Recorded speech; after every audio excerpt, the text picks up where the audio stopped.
तो आगे अगर आप किसी कंपटीशन के प्रिपरेशन करिएगा तो वहाँ ये चीज़ काम आएगा ही, ठीक है ना। कोई भी चीज़ बेकार नहीं होती, इसीलिए एज अ नॉलेज आप लोग सुन लीजिए, ओके। क्योंकि आज का जो सेशन है वो बेसिक ही होने वाला है साइंस का।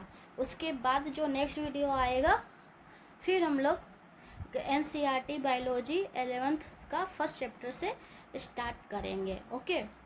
तो क्या है father of science? Galileo Galilei, ठीक, आप लोगों को पता होगा गैलीलियो गैलीली, ओके। फिर क्या है science? Science divided into 3 parts, astronomical science, natural science और जियोलॉजिकल साइंस। नेचुरल साइंस और एस्ट्रोनॉमिकल साइंस और जियोलॉजिकल साइंस का भी हम लोगों का कोई काम है नहीं, इसलिए दो जो है हम लोग स्किप कर सकते हैं। हम लोगों के लिए जो काम में आने वाली है वो है नेचुरल साइंस, इसके बारे में जानना ज़रूरी है फ़िलहाल अभी के लिए। तो natural science again divided into 2 parts, physical science and biological science, okay.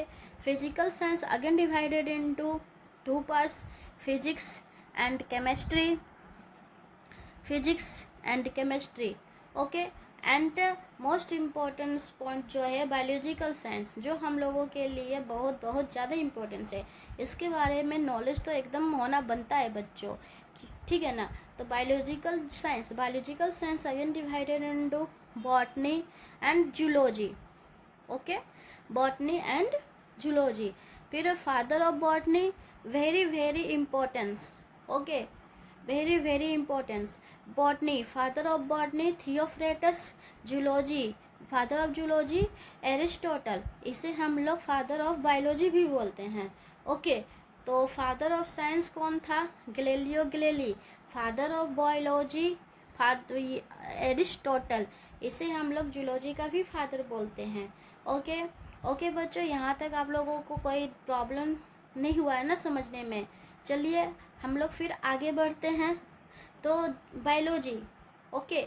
तो बायोलॉजी, हाँ, बायोलॉजी पढ़ने से पहले हम लोगों को बायोलॉजी का जो वर्ड है उसका मीनिंग क्या होता है वो जानना बहुत ज़रूरी है। बहुत सारे बच्चों को मीनिंग पता होगा, लेकिन कुछ ऐसे भी बच्चे हैं जिन्हें नहीं पता होगा या फिर भूल गए होंगे, तो उन लोगों के लिए है कि बायोलॉजी बायो मीन्स क्या होता है? लाइफ, एंड लोगस स्टडी, मतलब लाइफ का स्टडी को ही हम लोग क्या कहते हैं? बायोलॉजी, ठीक है ना। हम लोग बायोलॉजी में क्या करते हैं? लाइफ का अध्ययन करते हैं, जीवन का अध्ययन करते हैं, लाइफ का स्टडी करते हैं, उसे हम लोग क्या करते हैं? बायोलॉजी। जैसे कि यहाँ पे डिफिनेशन भी दिया हुआ है कि the branch of science, science का वह branch that studies life is done, जिस वह ब्रांच, मतलब कि साइंस का वह ब्रांच जहाँ पे लाइफ का स्टडी किया जाता है, ओके। तो यहाँ तक जो थी हम लोगों की बेसिक जानकारी थी, इन्फॉर्मेशन था जो हमने आपको आप तक पहुँचाने का कोशिश किया। उसके बाद हम लोग जो है एनसीईआरटी बायोलॉजी क्लास 11th का फर्स्ट चैप्टर करेंगे, ओके। तो वो जो फर्स्ट चैप्टर है उसमें यूनिट 1 दिया हुआ, और यूनिट 1 में हम लोगों को 4 चैप्टर बेसिकली पढ़ना है, स्टडी करना है। और वो 4 चैप्टर क्या क्या है? चैप्टर 1 में आप लोगों को पढ़ना है द लिविंग वर्ल्ड के बारे में पढ़ना है। चैप्टर 2 में बायोलॉजिकल क्लासिफिकेशंस के बारे में पढ़ना है। चैप्टर 3 प्लांट किंगडम के बारे में पढ़ना है। चैप्टर 4 एनिमल किंगडम के बारे में पढ़ना है, ओके। जैसे कि एनसीईआरटी का जो बुक है वो जो है न्यू आ गया है मार्केट में, ठीक है ना।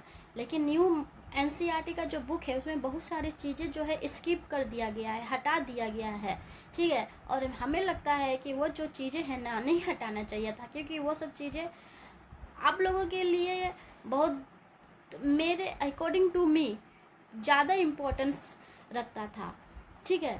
तो हम जो है एनसीईआरटी का जो ओल्ड बुक है उसी से हम जो है आप लोगों को पढ़ाएंगे, ठीक है। और ऐसे भी और वैसे भी थोड़ा ज़्यादा आप लोग क्या बोलता है पढ़ लीजिएगा तो उससे आप लोगों को थोड़ी कुछ नुकसान होने वाला है, ओके। जब हमें पढ़ाने में कोई दिक्कत नहीं हो रही है तो आप लोग को भी नहीं होनी चाहिए, है ना। बहुत सारे स्टूडेंट है जो नीट का भी प्रिपरेशन कर रहे होंगे। तो नीट का एग्ज़ाम के लिए हर एक पॉइंट इम्पोर्टेंस है। तो ऐसे बच्चे जो है एनसीईआरटी जो बुक न्यू है वो भी देख सकते हैं, लेकिन पुराने वाले एनसीईआरटी बुक को भी देखना ना भूलें। ये मेरी क्या बोलता है सजेशन है उन बच्चों के लिए जो नीट का प्रिपरेशन कर रहे हैं। ओके, और जो 11th एंड 12th जो इंटर का एग्ज़ाम देने वाले हैं वैसे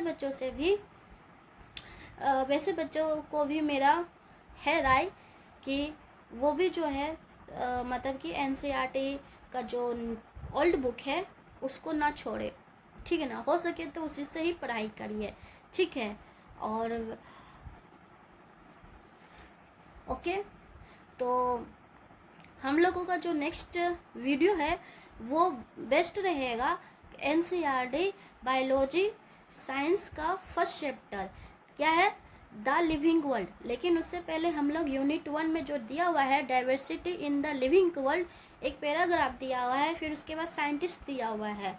तो उससे ये चैप्टर स्टार्ट करने से पहले हम लोग वो 2 टॉपिक पढ़ेंगे, वो 2 पैराग्राफ हम लोग पढ़ेंगे, फिर हम लोग द लिविंग वर्ल्ड चैप्टर 1 में आएंगे। ओके बच्चों, तो आज के लिए बस इतना ही। आप लोग अपना ध्यान रखिए। Okay, bye bye, have a nice day.